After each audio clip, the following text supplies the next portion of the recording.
welcome.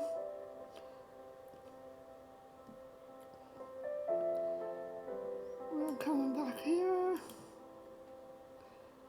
Welcome, welcome.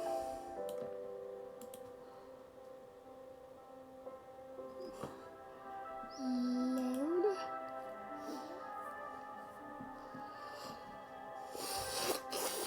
Okay. I don't know what happened here, but okay.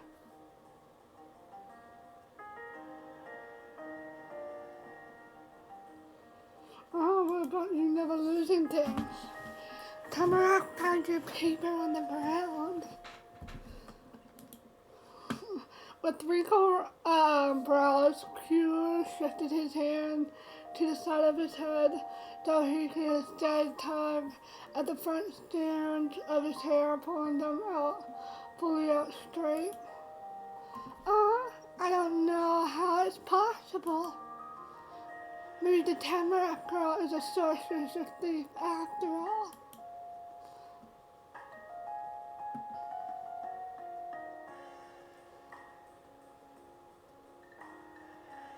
It's so funny. Q finished his pout, straightening up and putting his hand solidly on his hip. He was back in being control. You know, there's no way out there who's perfect. I accept my mistake and I'm sorry to you for messing up the place. That's really nice of you to say, Q. Thanks. But you realize you didn't have anything to do anymore. So your turning thoughts were on pause while Q changed the subject. Hey Taylor, I'll walk you back to the front. I want to hang out more. Alright. Relaxed stance, accepting that it was really over now. Let's go. So you started walking towards the yellow fall grass to get to the neighborhood again, but you weren't going alone. Q came along with you, even the casual steps. You were returning to the house. Ooh, it's almost sunset. Your new neighborhood had become even more orangey toned by the time you finally returned to it. The far-off sun slowly sank away behind the tall mountains and the forest to sleep for the night. Your shadow grew larger, pulling away from your body to reach out to the street ahead.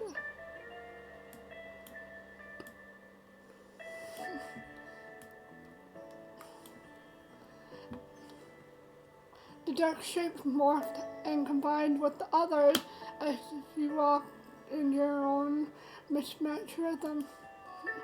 While the eyeball chillingness of the outside world got more powerful bit by bit. I love the fall. I really do.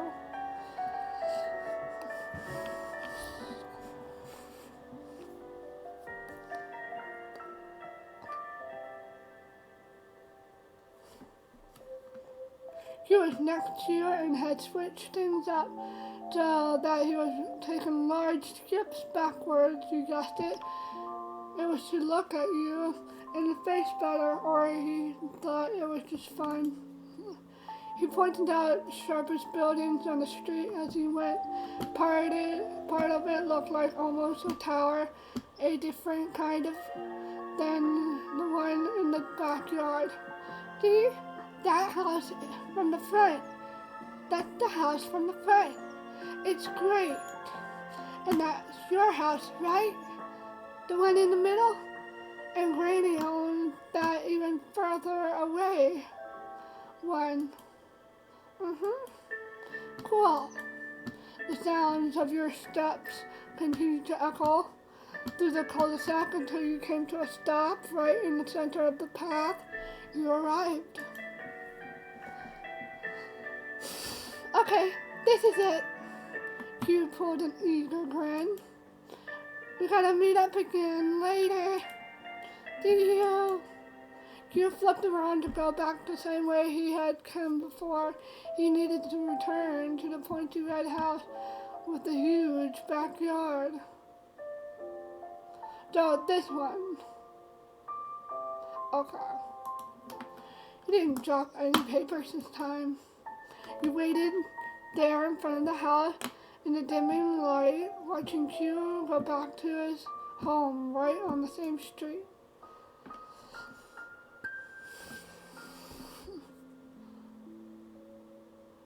See you later!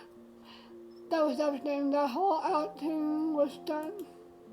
It was in a quiet resolution, your first day in this place. The two encounters you had earlier this afternoon drifted through your head. Tamarack and Q. Now you're at the stage where you get to set your dynamics with Tamarack and Q. Okay? So can't we just do that, like, as we go? Like, we pick, oh, not this.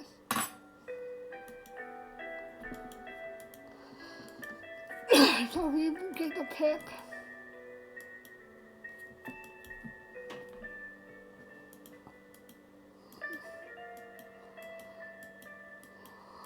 Okay, I don't care.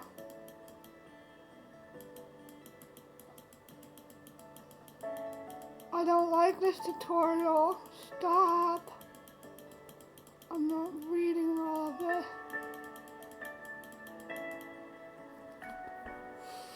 You do Tamarack.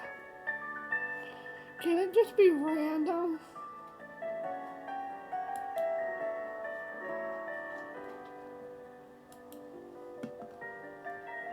Okay, friends.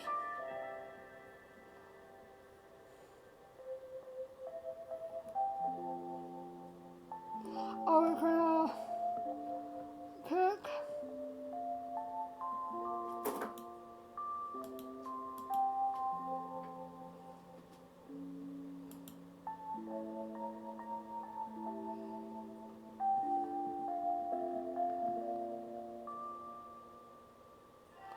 Can we do? Okay.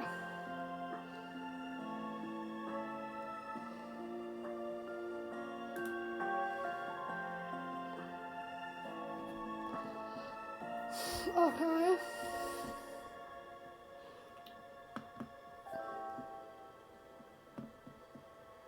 Okay, let's do that.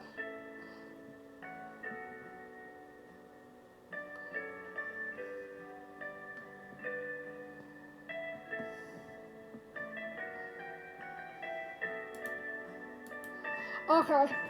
So we can't pick that.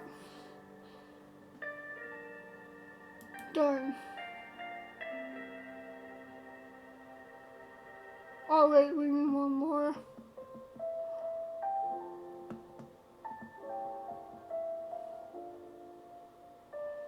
Two.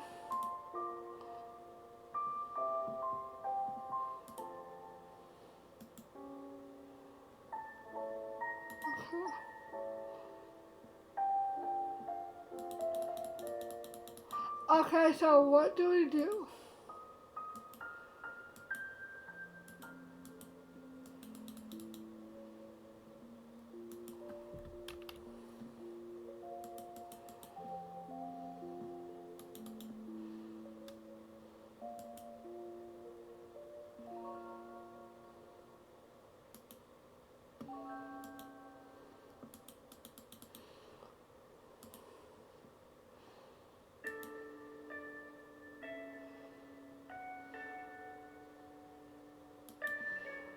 Okay.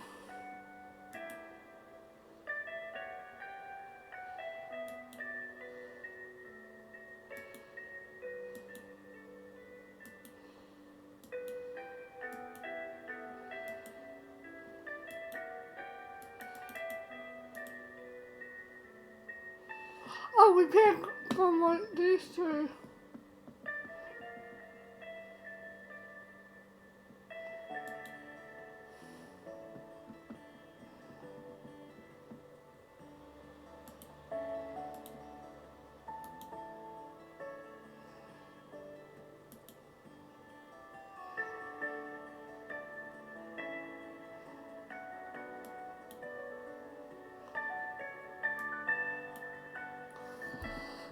Okay.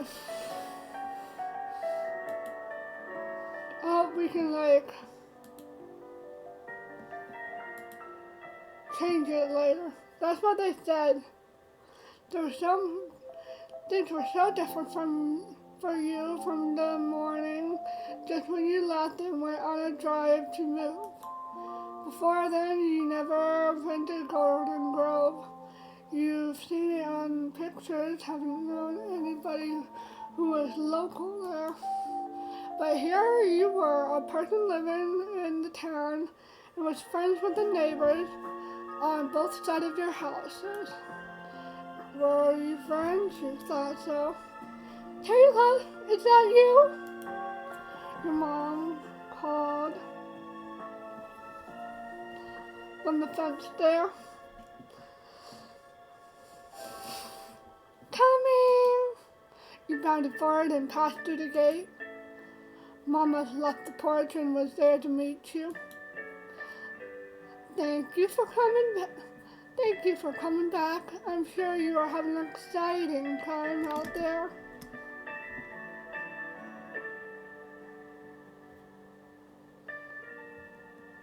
It was great. Okay.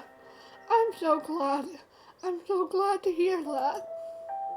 From strength to strength. We got the key to the house. The agent finally arrived 20 minutes ago. He's gone now, but I haven't peeked yet. The both of us should be here for that. It's your house too. I'm giving her like different voices. I don't know why. I can't remember what I gave her. Yeah, this is our house now. Absolutely. Come on. Mom turned to go and slipped the key from her sweater pocket. She gestured with the other hand for you to follow. Your mom led the way as you went back upstairs. The key fit perfectly into the hole on the door. Mom smiled at the sound of it unlocking. Click. Carefully, she leaned forward with her shoulder giving a nudge, unsure if it was the best option for the ancient door. Was it extra force or extra resistance? The house opened with a creak. Air came out through the front like it was exhaling. Mom let it breathe at the same time. Over here, Taylor. There's space for you to get a little closer. You can see inside here. You scooch towards your mom's side in the door frame. Then you noticed the texture was a mat at the front. It had a light color and kinda hard but fluffy texture. The mat that'd get dirty looking right away when it was used, but it's still clean and nice. It had been worn down at all like the rest of the building. Part of this house wasn't just an old thing left behind by the other people who didn't need it or want it anymore. Someone must have put it there for this happening, for you and your mom moving in. Written across the top it said, "Welcome home." Yeah. Mom softly tapped the door, tapped your shoulder, bringing you back to the moment. She kept the hand there, leading you ahead with her. The two of you walked through the door. Everything in the air was still. The wind was black, but it was practical, as cold inside as it was on the outside. Mom shifted forward cautiously, feeling around for the light switch. Got it. The dim light from the ceiling sparked on in an instant, and there in the front of you was an old-fashioned living room. The house had furniture that came along with it, but it wasn't a set. The pieces were a mixed match. Each chair, table, bookshelf, in a different color. They were covered with transparent sheets of plastic and dust. The room had a real fireplace made out of brick, and in the back you could see a staircase going up to another floor. Beautiful. It's even better than the photos. So much potential inside these walls.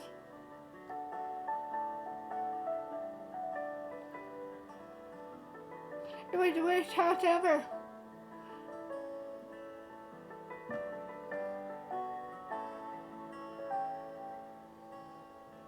We can do like a mix match.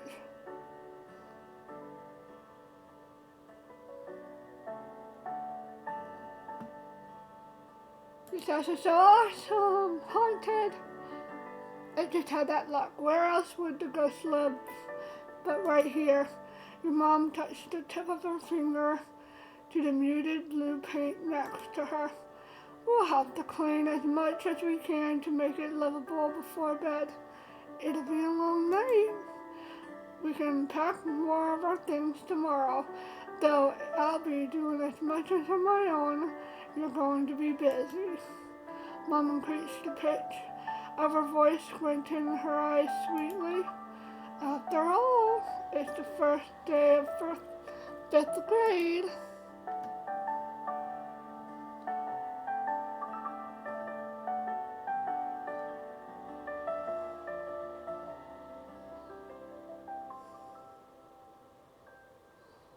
Covered the face. She let out a breath gently while watching you. We just got here in time, clearly.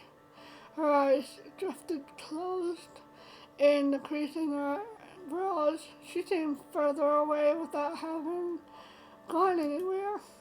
Even if I'm here early for the job, I was not going to make you be a full week late to class.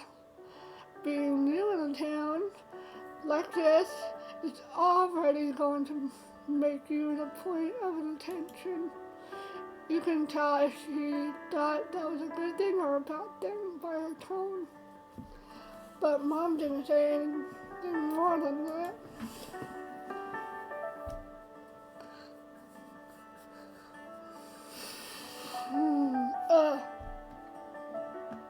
She lifted her circle scarf over her head carefully not to have it catch on her earrings and left it on top of her suitcase. So, want to see the upstairs? Yeah. The second floor was more of the same, lonely, sealed away rooms with furniture nobody had been using for ages, and they were covered up with plastic sheets. A lot of dust. You could see the footprints your mom left behind in the grime as she wandered the halls with wide amazed eyes. After checking the state of the whole house, Mom made the decision to leave the furniture in its protection until after the sweeping was finished. There's too many dust bunnies that might jump over to take a seat on your couches if your spot is available. I hope I can remember where I put that dustpan. The broom itself shouldn't be hard to find. You returned to the living room after Mom got her trusty pair of crafting scissors out of her suitcase. Mom then went through some taped up boxes like it was her birthday, and each one was a shiny and open present with the ribbon on top. But her gift was stuff she already owned. One by one, she took the supplies that had been brought to this very moment, setting them around her legs on the floor wherever there was space. Then she divided them all out in separate piles. A pair of yellow gloves, a fluffy fresh duster, a bottle of cleaning spray,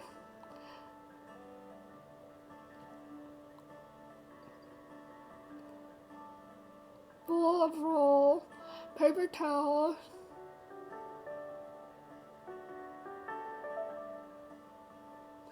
Mom had set out her own and the others for you.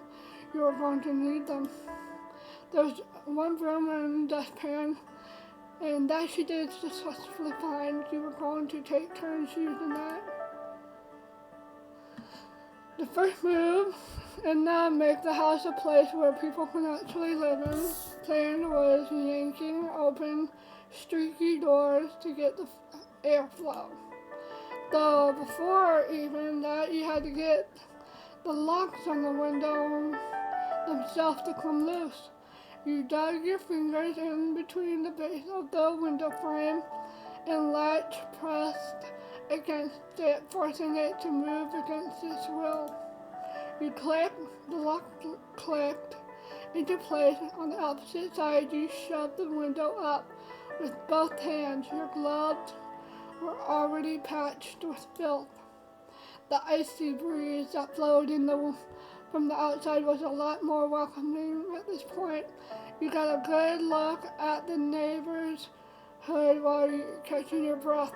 Street lights had come on, but you then left the window to do its job and got back to yours. Okay. The two of you went back and forth, up and down, around the house to open up everything that you could. Some windows were jammed in place so tight you had to leave it alone for your mom to get it later.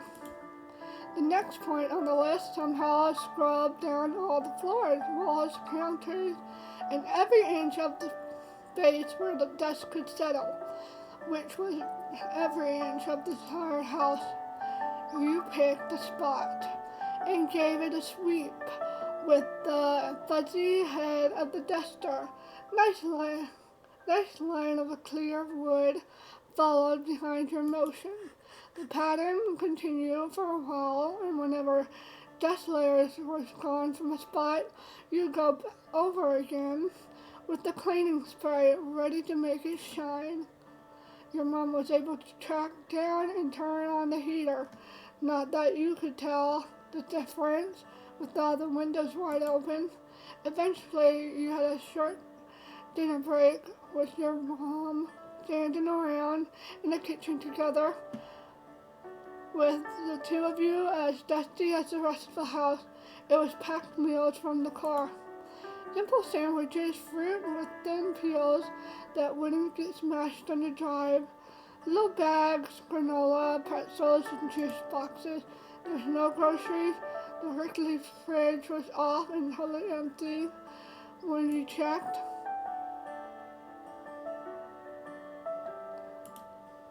You had prepared for the worst for such an old, practical, abandoned house. But there wasn't a single bottle of nasty ketchup or a bottle of unknown leftovers or anything.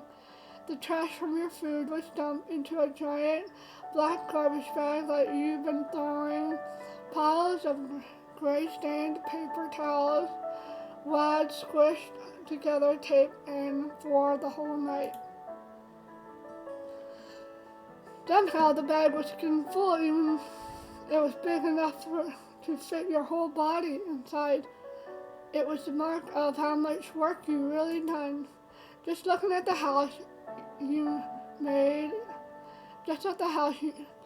you think you hadn't gotten started. The only way to change that was to keep going. As your mom talked about encouraging herself to clean again after dinner, you and your mom polished up the house as best as you can for even more hours. But when your usual bedtime arrived, Mom put the dusters and scissors down. She wasn't gonna have you stay up late, no matter how excited she was to unpack. She guided you to the first floor bathroom. The ones on the second floor was too dirty to use. Plucking her overnight bag off the counters along the way. Your mom explained how she do around throughout the house to close the windows to keep busy until the bathroom was free and left you to get ready to sleep. Inside the bag was a little baby-sized version of a normal toothpaste and mouthwash, containers, and simple toothbrushes.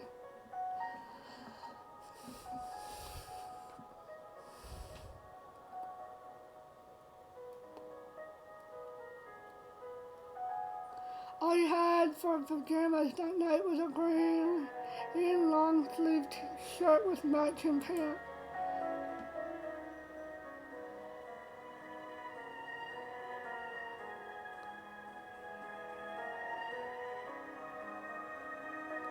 You did a good job washing up.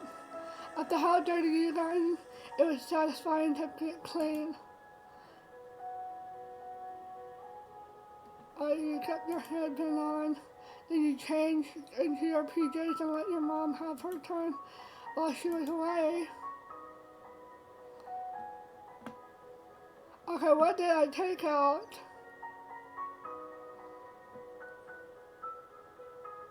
Pillow. It wasn't something that you could sleep without. The furniture was still in plastic wrap, so you crouched down and sat on the rug.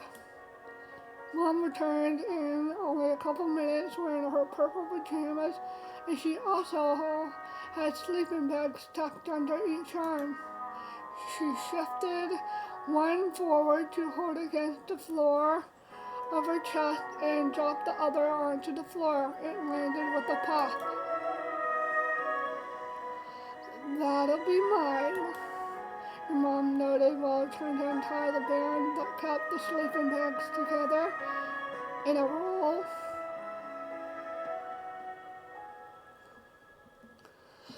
She pulled and pinched the nut. When it didn't budge, she lifted the bundle to her face and used her teeth to pry the thread band apart from each other. She cut it loose, victoriously flapped the bag all the way open. She laid it down in a clear spot on the wooden floor. There you are, Taylor. All ready. Okay. You used your feet and rocked back and forth to move yourself across the antique rug, scooting towards the sleeping bag without getting off the ground. Mom chatted casually while spreading out her own bag nearby. We'll need to get some wood so we can actually use the fireplace on the nights like this. Did your mom know how to use a fireplace? You've never seen one in person until now.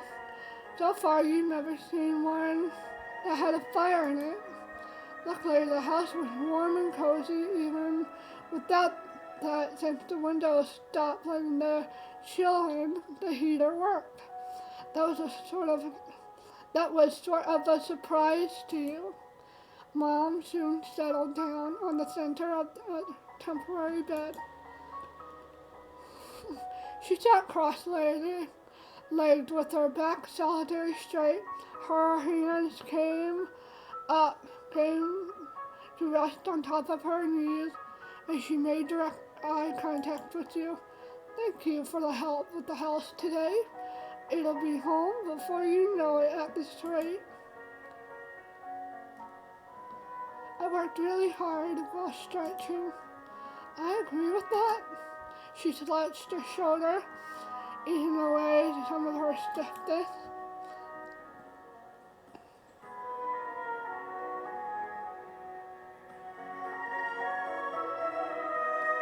Guess what I did in the neighborhood today? You hid behind the fence the entire time. Now, Mom, okay, help me, dear. After pausing just a little to build suspense, you began to narrate the whole entire story of the paper airplane adventure. From the moment it hit to the way it led you down the forest crossroad, finding Tamarack in our leaf pile, and all her surprises, the meeting Q on his tower with this notebook full of loose pages. Mom listened with her whole self, leaning forward, grinning wider. With each turn you revealed, you wrapped it up by explaining how you returned to the neighborhood with Q after everything you discovered. What a way to spend the afternoon. I'm proud of you, Taylor. You're a bona fide detective.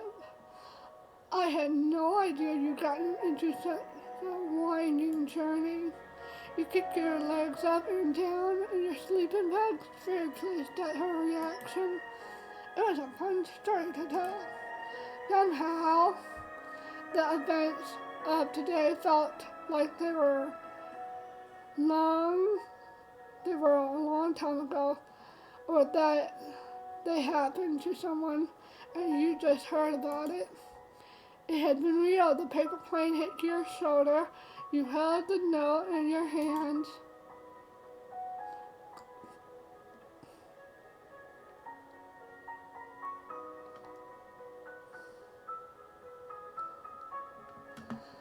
Wait, didn't we? No, we did the other stuff.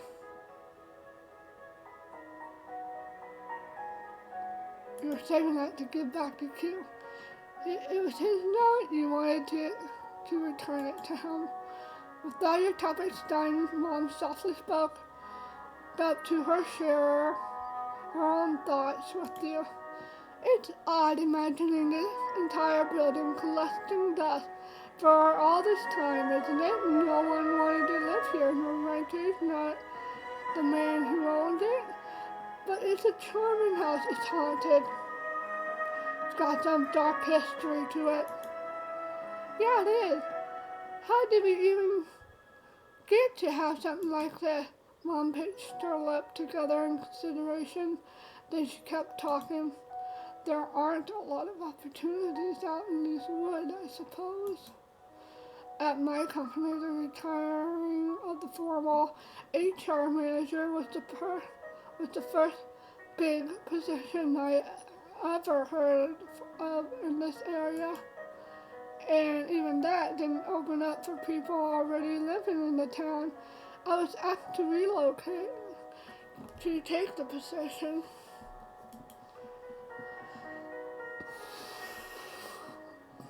Creases grew all around her eyes. The more she thought about it, she caught herself before a frown could follow. Oh, but it's not an issue. I'm grateful. We'll find our place in the slow pace of Golden Grove. And at least we have each other regardless. Foreshadowing! Mama gonna die because there's gonna be a serial unaliver on here in the future.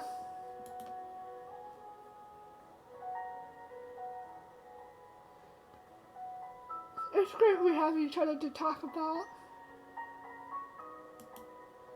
It certainly is.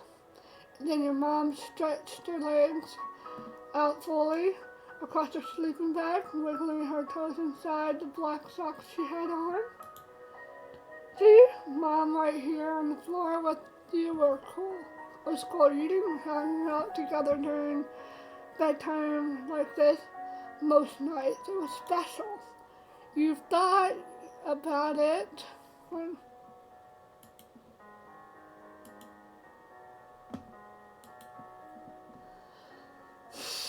okay. As you thought about it, your eyelids were trying to tape themselves with the sticky, gritty stuff your eyes made when it was extra late. Alright, dear, you should get inside that sleeping bag now before you blink out on top of it. Sounds like a pretty good idea. Scooping your special pillow into both your arms, You shimmied into the open end of the bag. It was made out of fabric that was so smooth that it wasn't difficult to do. You moved farther down until the edge was to your chin. You were wrapped up like a loaf of bread in a grocery. Mom got to her feet, taking a short jog over to the far wall of the room. She lifted a finger to the light switch, but kept her gaze down on you.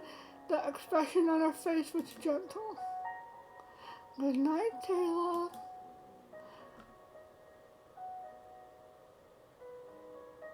Oh, you can be a good person or an asshole. Good night. The room went pitch black with a click. When your eyes trying to adjust, you heard a shuffling sound of Mom. She joined you on the floor again. The noises soon stopped. Mom didn't talk anymore. There weren't sounds of cars passing outside. There was a thump in your ear. Then you thought you might have heard a creak somewhere. The night noises were a lot different than what you had experienced with. They were so quiet and distant, it made you notice them more than ever if they were clearer. You have to get to know the sounds better. It was another part of the house personality. You're okay with it. It was normal to need time to get familiar with each other. You pressed your eyes shut, and in your head was the thought of Mom. Your thoughts became lost in a dream without you really even noticing. Then your second day in Golden Grove arrived. Hello. Cool.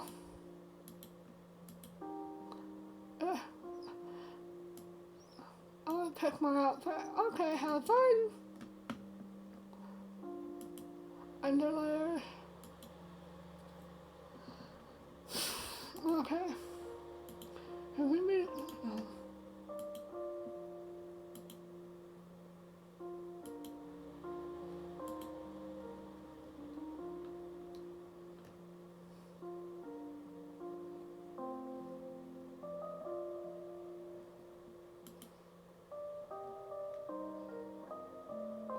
That looks like a kid's.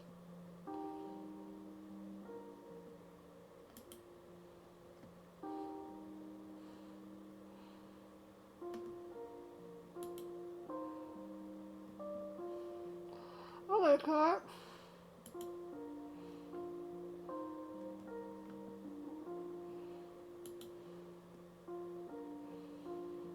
Overlay.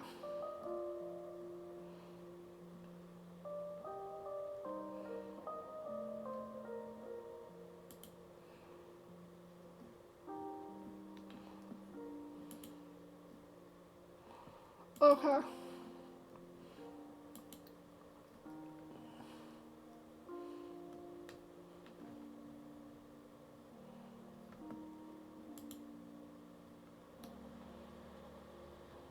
Wait.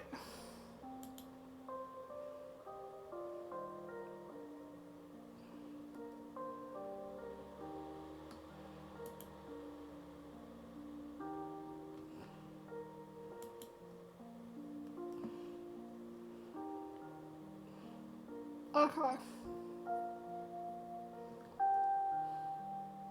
Where head accessories and doors? No.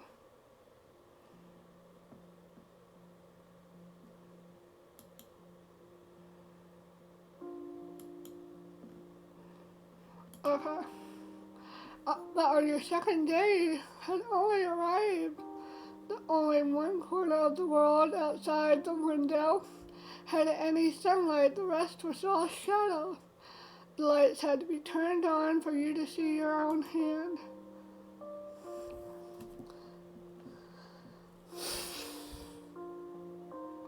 Mom had to really work hard to get you up. You did your best to stay asleep, but lost the battle that morning. At least she didn't start making you do chores. The unpacking wouldn't be started again until a lot later. That's what your mom said when you were brushing your teeth. For now, you both only had what was already out. The food around to eat was still the same stuff as yesterday.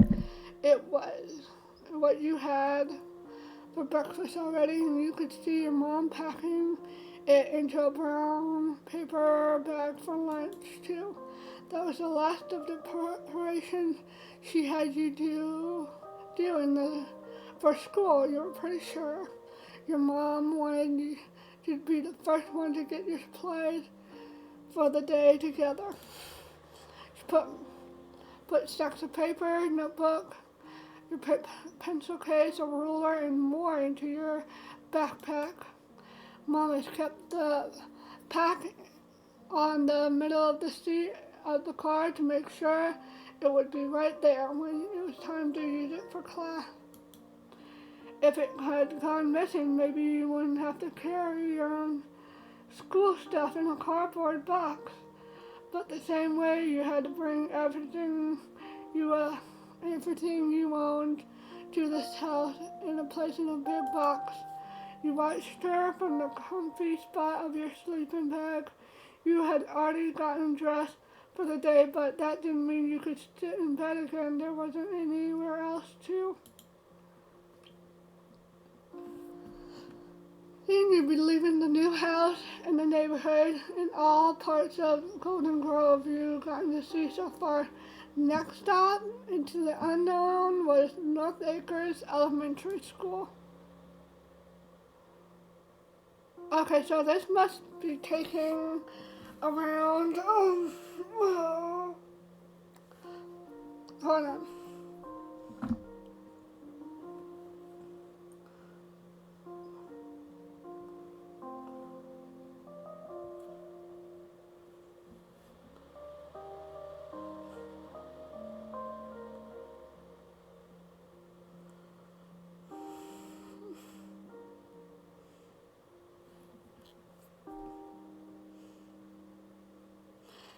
Yeah, elementary is like pre-K to fourth grade in Texas, I think.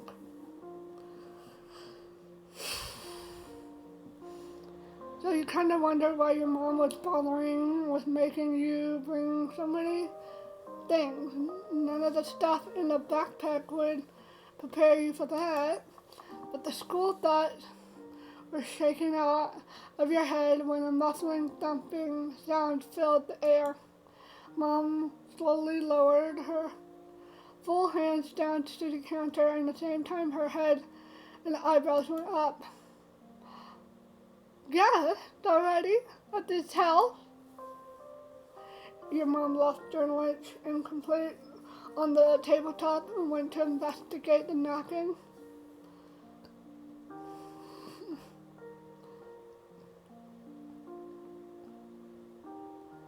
You got up to see too. You pressed your hands into the shiny stuffed bedding underneath you as you leaned onto your feet to get off the floor. You were able to join Mom before she opened the door. She pushed the long handle down with a click and tugged the door forward. It squeaked open. You glanced ahead, squinting your eyes to adjust to the complete brightness inside the pale dawn outside.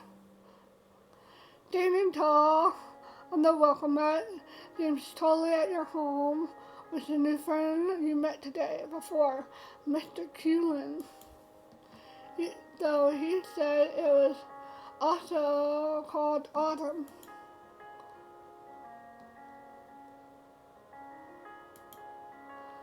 Autumn's fluffy hood was tucked snugly around his head. He didn't usually do that at the least based on how much he knew was usual for him. I was about to say, maybe it was because of the air somehow even more skin prickly cold in the morning. That was during the day or evening. You shuddered just from the wind coming into the opening. When he caught the sight of you, a plucky grin took over his face. He popped onto the balls of his feet, getting even taller, and cheered a greeting. Good morning, saying who it was you.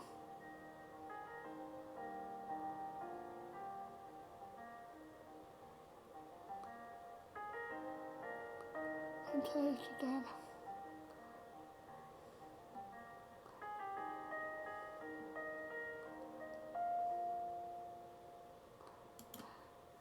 He puffed up and completely pleased that you come over to him. He mirrored your move, though he was facing you instead of your mom. Hi!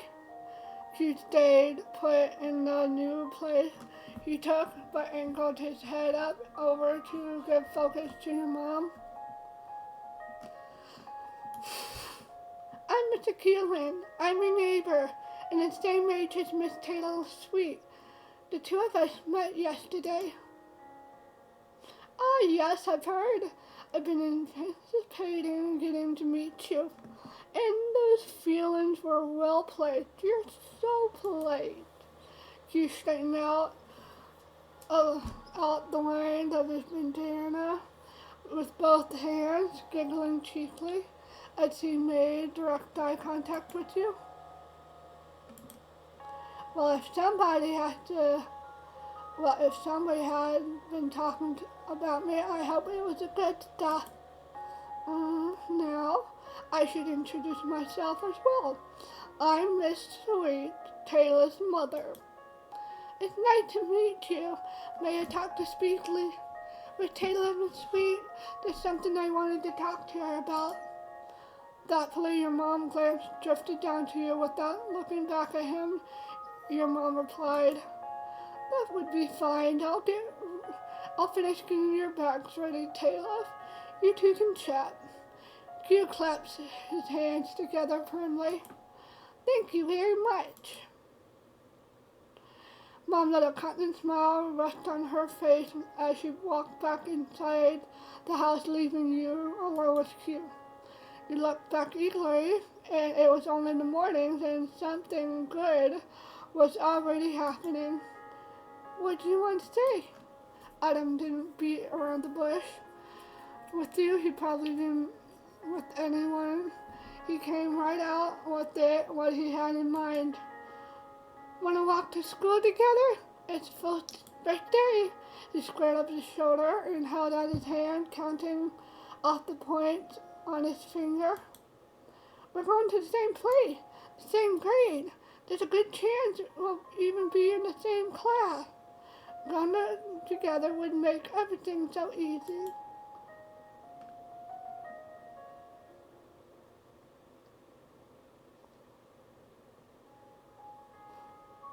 Yeah, we're not going to be like, oh, what's an issue? All right. He popped an enthusiastic double thumbs up. And guess what else? Is a reason for why we should walk together. Why? His glance got sharper and didn't feel scary at all. The glance was like a fancy cut jewel rather than a pointy weapon. 'Cause I want you to be there. So, yep, I think it makes a lot of sense we go together. He has a crush. His hand in his pocket, Q shifted the whole half of his body diagonally over to one side. The tilted head on his head really showed off the bend of his pleased smile.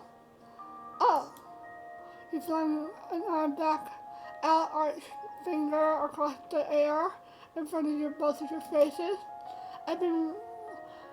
It might have been to stop you before you could say anything or keep himself from forgetting whatever he had wanted to say. And it wouldn't just be us. I'm gonna keep down keep going down the cul-de-sac to Granny's house so I can ask Tamara next. What, you knew Tamara? Well, Dad, they live together. And she said she's been here for 5 days. He hadn't known her yesterday, but he definitely had to know something considering his way his eyes narrowed at you. Turns out you weren't the only new kid I just met. I found a girl who moved into the last house in the row too. It was last night. Loudness of Q's voice shut up and reacting to shocked and confusion meeting with her caused him. I have no clue how I missed her before. She lived in this neighborhood longer than you. It's been days.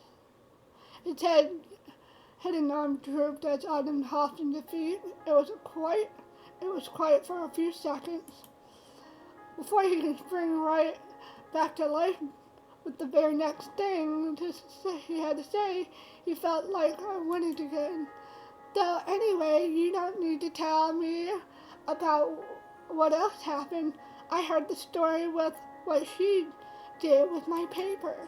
It might have taken me longer to put it together, but we're all on the same page. I just told you the story. Hey, wait, Paige, that's kind of a joke. Dave.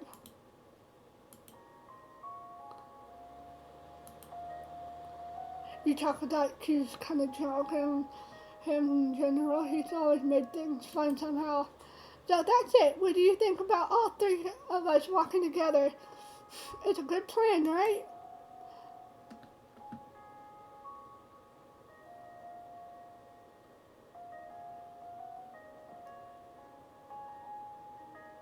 No, we're not doing that. It makes sense. I'll come. You swung your hands behind you as you spoke out again. I'll get my backpack and I'll tell my mom we're going. Cool, I wait here. You parted with Autumn for a second, but didn't bother closing the door. The sound of your feet against the floor was the only noise in this huge house. You couldn't have snuck up to Mom if you tried.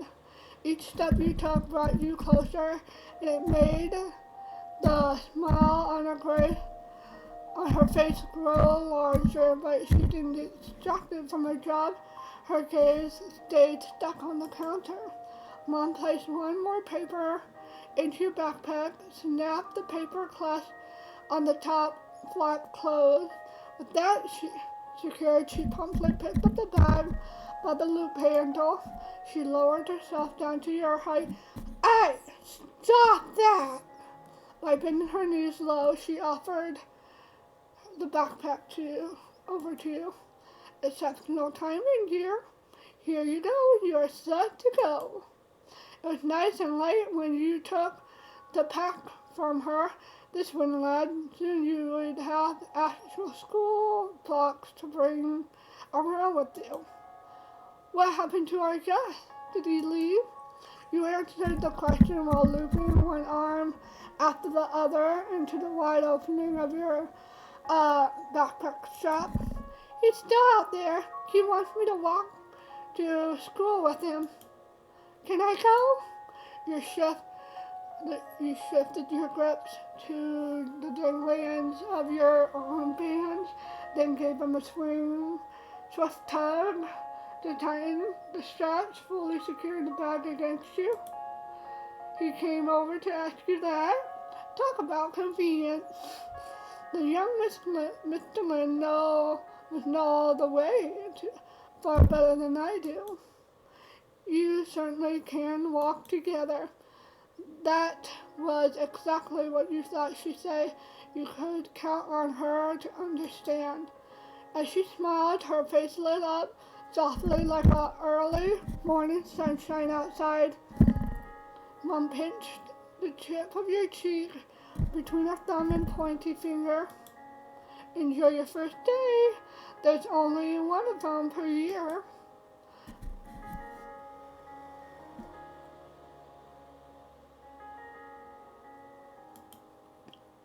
anything could happen on the first day, it might be good. She let you go in order to place her hands on her thighs, needing to balance herself as she stiffly straightened up to her full height, probably like 7 foot if she had bent down. Full of mama.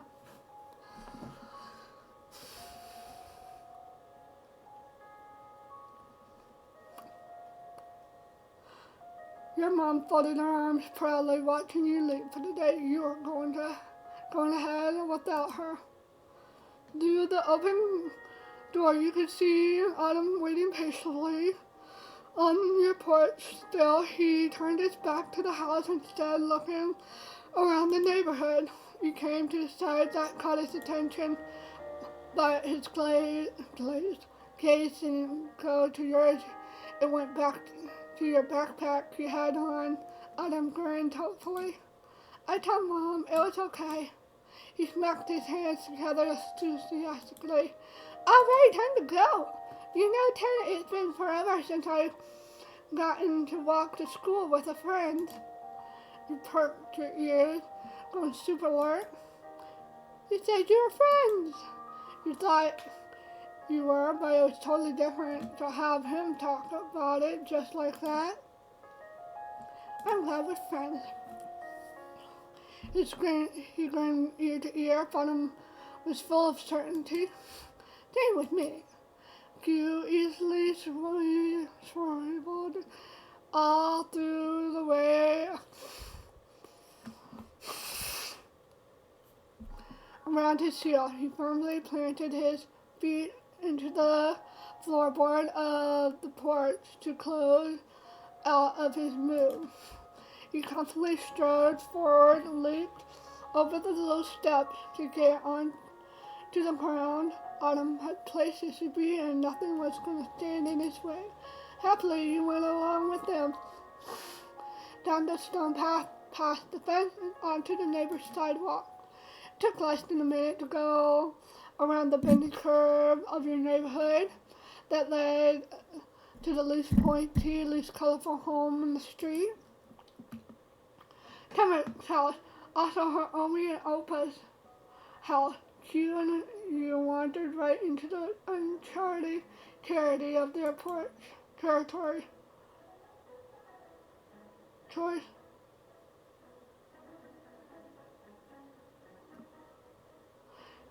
You pressed the doorbell button. It made a ding-a-ling, ding-a-ling sound until you took your hand off. He brought his arm to the side, shook his head to readjust the way his hair fell around his face, his shoulder, and positioned himself squarely in the center of the entryway. The old door began to jiggle in its frame like it was shivering cold from being outside this early too. But someone was fiddling with the doorknob on the other side. And then the door opened, wide open with a clanking yang. The gust of flowery perfume coming out from deep inside the house. It's the grandma. Still clasping at the handle, leaning her head against the wood. Tamara was there to greet you. Oh, never mind. She had her bag and scarf on, ready for the day already. Hello. Good morning, Tamara. Her eyes popped open. She hadn't looked to see who was at their door before saying hello. But before she could tell who it was from the answer, Tamara's tone of voice lightened even more. You and Taylor?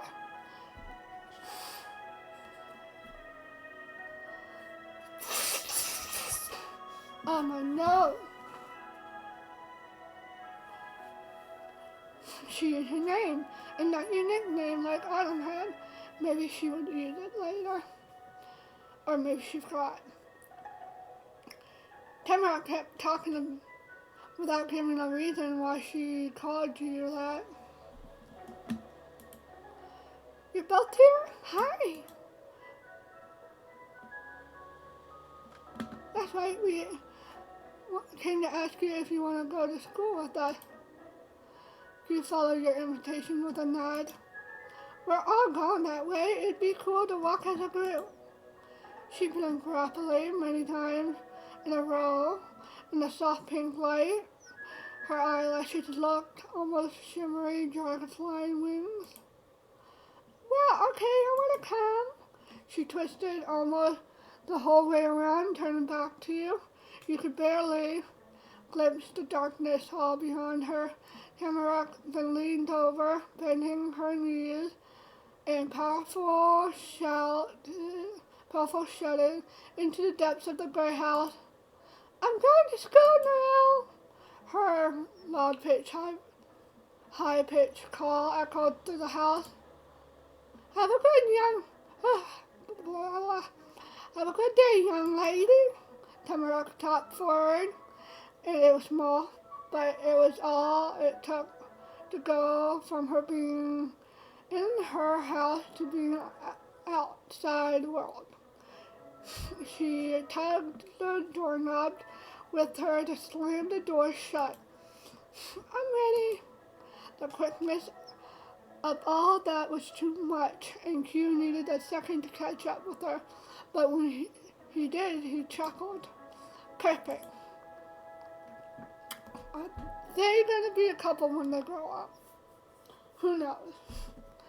By the way, Tamarack, I told you Taylor already, but people don't always call me Q, especially at school.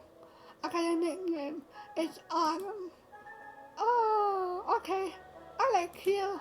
You do? Thanks. Autumn Leslie settled his hand onto his hip, and his eyes moved way off to the side, even though there was nothing special to see that way. Guess we're actually gonna go to class. Yeah. Her hands, she pumped her fist up and down in the air in a pattern that matched her pace of yeah.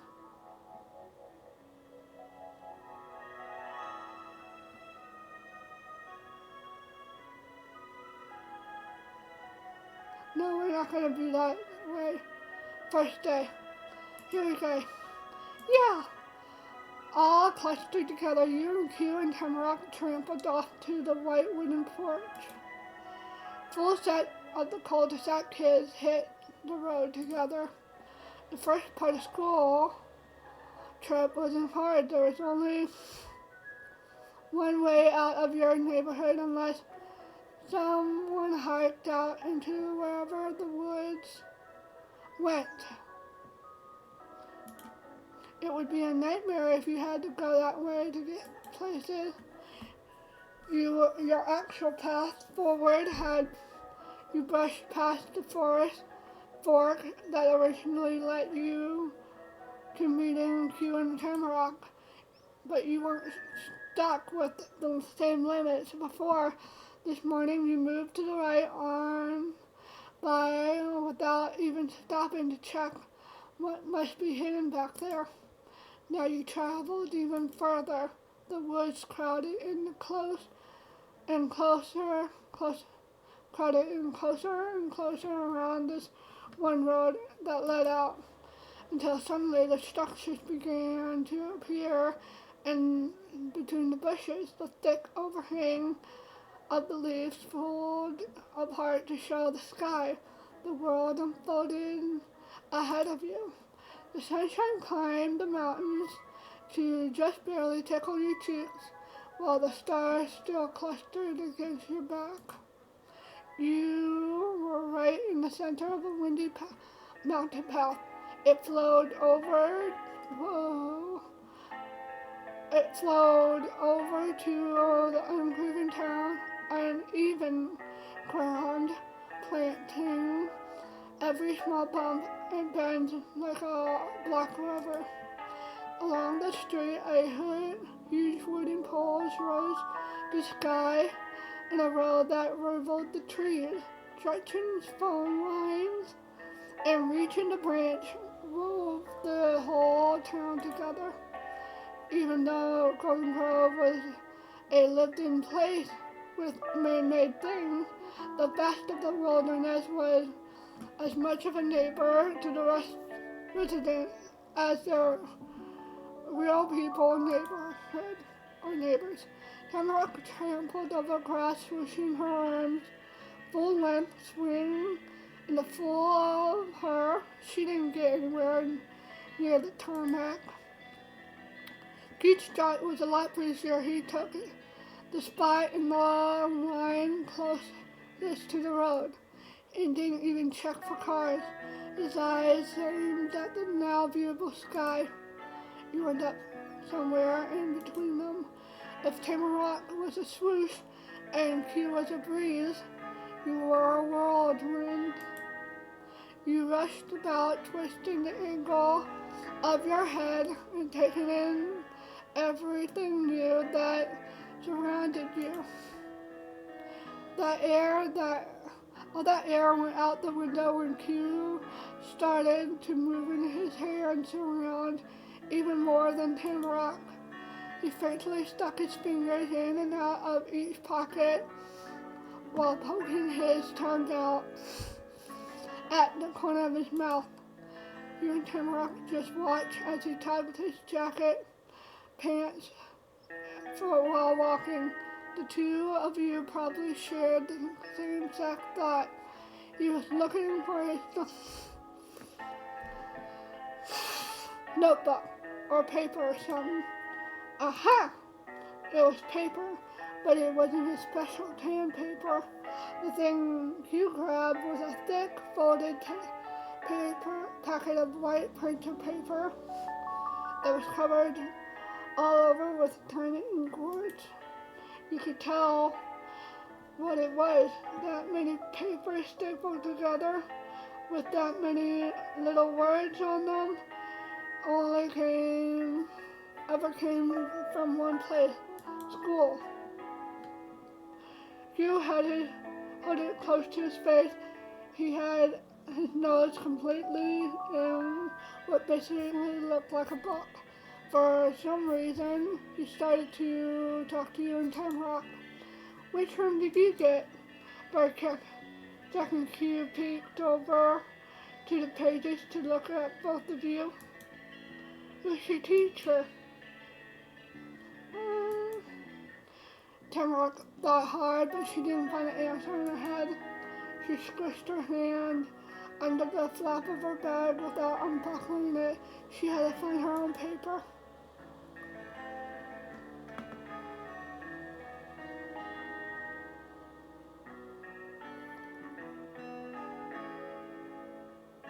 Should it be Mimi or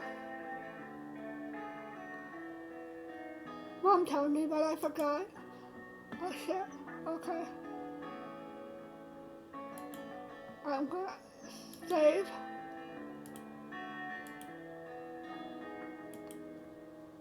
Your mom put a big packet of paper in your bag. You just need to find it. While you rooted around for that, you shouted, "Here it is! Room 24, Murray." Q used his thumbs to bend the paper down. They stopped hiding his face. You could see he was stunned. Tamarack waved her pack in the air in a crinkled flurry. "Me too! Great! What about you, Taylor? Is it Miss Murray 3? You yanked the paper from her bag and Speed read the chunk of long words that explained school procedures and enrollments. I don't think she does. Luckily for you, the part that you needed to know was back dab in the front. Teacher, Miss Murray, room 24. We're in the same class. Your mom has given you papers. You probably got his from his mom and dad, and Tamarack got hers from Omi and Opa. Despite being a different kind of paper, the papers were all in the same. The smirk settled in its regular spot on Q's face, all according to plan. If he somehow could have planned it. We are roommates. He didn't needed the packet for anything else, he stuffed it back into his pants pocket with a shrug on one shoulder. There's only 3 fifth grade classes we could be in. When Q made it sure it was deep enough not to fall out, he brought both of his arms into the even bigger shrub and chuckled too. But Miss Mary, I almost made it without her being my teacher. It was close. Tamara peeked into his face with wide eyes, leaning over so much that you could almost walk into her. She didn't have to say what her question was. With words, Q got it. Don't worry, she's nice. She's the best teacher for you, too. She made it serious and reassured OK just lines with his fingers. But in the instant, it snapped into a pointing gesture, and you probably gonna be shocked. But Miss Murray isn't a teacher, she's a mom. She has kids that are just her kids, not students. Wow!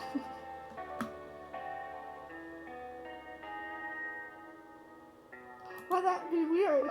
How does a teacher have kids, Tay? All the same way all adults do. But now I know where we're really going. I can bring us right to the door. An extra burst of confidence got you to take a few more long strides ahead of you and Tamrock, keeping his chin high. Tamrock bounced across the grass, kicking her knees high to catch up. She didn't let him keep the lead he took. If that's how it was, you weren't going to let yourself be last. You burst forward to get back in the middle of the row. You were greeted with grins from both of them. You stepped back into a steady rhythmic in between you three.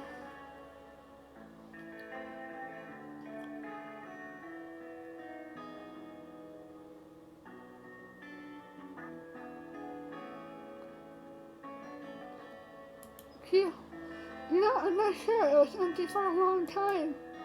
Autumn gazed up, touching his head up high, trying to search the back of his mind. Maybe there was someone there when I was really little. I don't know, though, or where they went. They were unalived. He lowered his gaze again so he could offer you a grin and lift his shoulders instead. I kind of thought it was going to be abandoned forever. Tamrock burst into a squeaky chuckle. I know Pa talk about the same thing when they have coffee. Oh, this was interesting. You learned something new. The longer the walk went on, the more Tamrock's gaze pulled to the forest edge along the road instead of what's right in front of her. Her steps drifting uneven, but you weren't the only one who noticed her focus. Hey, so it's kind of funny how you like the woods so much. It's a really nice place I've seen here so far. She said it in the politest way possible. The words still made you gasp hard enough to cough. Have you been places other than the forest? Yeah, lots. They're not good. I can't believe it.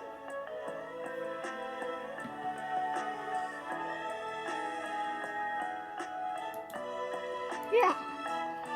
Q shook off the shock Tamrock's statement hit him with. He turned his cheek to the front as he rolled his shoulder. He was winding up for a comeback. I guess I can give you one thing. There is a pretty special kind of fun in that. In all my years living here, you can only ever have out in these woods, nowhere else. Really, what is it? He cast the reel, and Tamarack was hooked onto it. She instantly became investigated in whatever mystery you had in mind. I'm not going to tell you. It's fishing. What? Tamarack shrieked in a tone so high it scared away a bird who was minding their own business in a tree. It was a hook and line and sinker. The beat of the wings fluttering through the air, matched Q's giggling. He brought a hand to his chin and leveled a mischievous glance at Tamarack. One day you'll understand, probably. It was really it. He closed his lip, folded his arm, and settled in. Do not explain the rest for the rest of the walk. Tamarack couldn't accept that or couldn't get the hint. She pestered him with the passion in her words to get stronger every time she repeated them. Tell me the thing. Tell me that special thing. Yeah, tell me the special thing.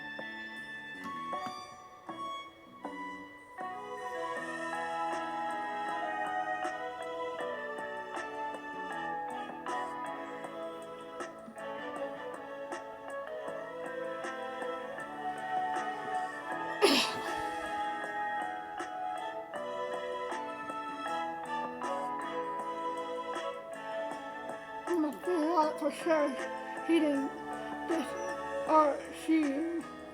he didn't disagree, but still he didn't give any more clues. The conversation of you and Tamarack attempts to squeeze Q for more information. The snickers that escaped from Q continued while you headed towards your goal. Down the road some more over to that crosswalk, past the main street, taking a turn to the corner. That's when the widest building you've seen came in view. They had been taller ones, cause the one only had 2 floors, but there was a lot of those floors. North Acres Elementary School, the name made sense. You wondered exactly how many acres there was. Those little kids were pouring out from a different path, mixing together under the front arches above the giant door. You try to stand up, wanting to do things right. Then you walked through the door first. Q and Tamarack stayed even closer to you than on the walk there. Inside was a long hallway with different doors and a staircase. On the side, it was a shiny doll, like it has been cleaned so hard for so long it made everything even more worn down than normal. Poster board with a bunch of paper sheet tacked on the lines. The walls, nobody was even looking at them. The messages they had might never have been read. The floor had checkered tiles, padding. Some of the kids around made sure they only to walk on one of the colored to avoid the other. It was loud. It was too much sound from the crowd for the hall to hold. It echoed around, which made it even louder. This place was now your school now. He tapped your shoulder and pointed with his other hand. You figured that was his way to say you had to keep going without having to yell at you so you can hear. The 3 of you pressed past the other students, making sure you didn't separate. Step by step, you climbed upwards and forward. Autumn waved a hand towards the right door when you reached the top.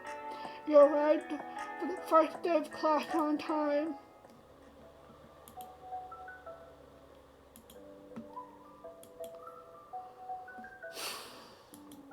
but I'm gonna go. We'll finish this later. Type exclamation point INFO like me to get more information. Join my Discord. It'll be below the my Twitch page or so. I should put it in here in the information area. And hold on, let me see if I have.